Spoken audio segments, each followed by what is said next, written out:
Kuna jambo zuri sana linalotokea katika maisha ya Goswami Tulsidas. Goswami Tulsidas ni mshiriki mkuu wa Bwana Rama,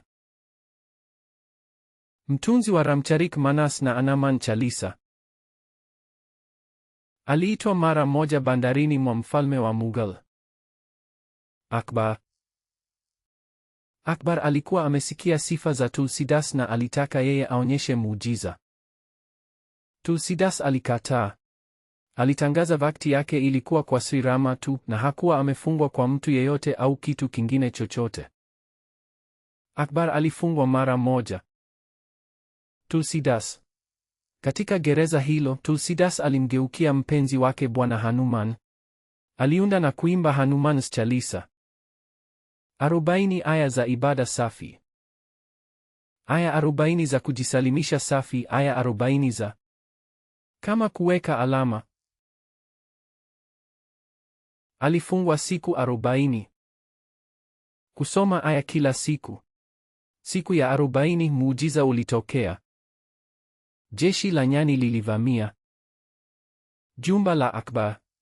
Walivamia ukumbi, wakawashambulia walinzi na wakaleta uharibifu mkubwa kote katika mji wa Padipur Sikri.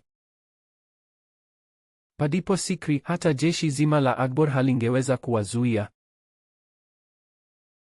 Mji alioujenga kwa ajili yake mwenyewe kama mji mkuu wake.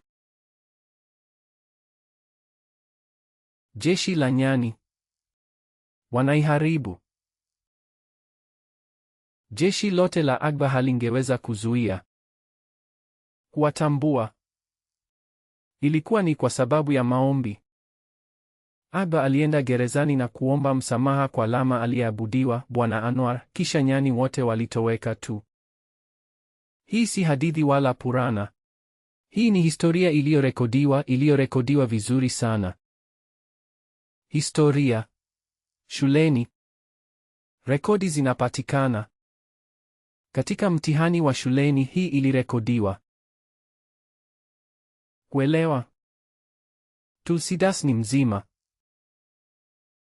Mfumo wa neva. Alikuwa amefunzwa kwa undani sana katika ibada kwa Rama ambayo ilikuwa ya hiari. Majibu kwa kifungo. Haikuwa hasira, si hofu, si mazungumzo.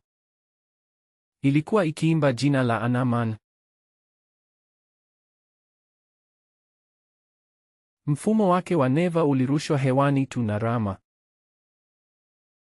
Walakini iliyochapishwa tena. Chombo chake cha ndani kabisa. Kwamba uhalisi wake ulihama kabisa.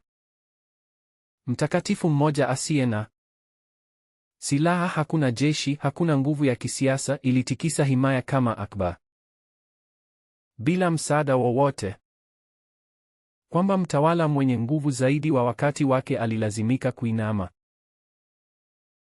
Wakati wa Akbar alikuwa mtawala mwenye nguvu zaidi wa dunia inayojulikana. Ilimbidi kuinama. Hiyo ndiyo nguvu ya mfumo wa neva uliochapishwa tena.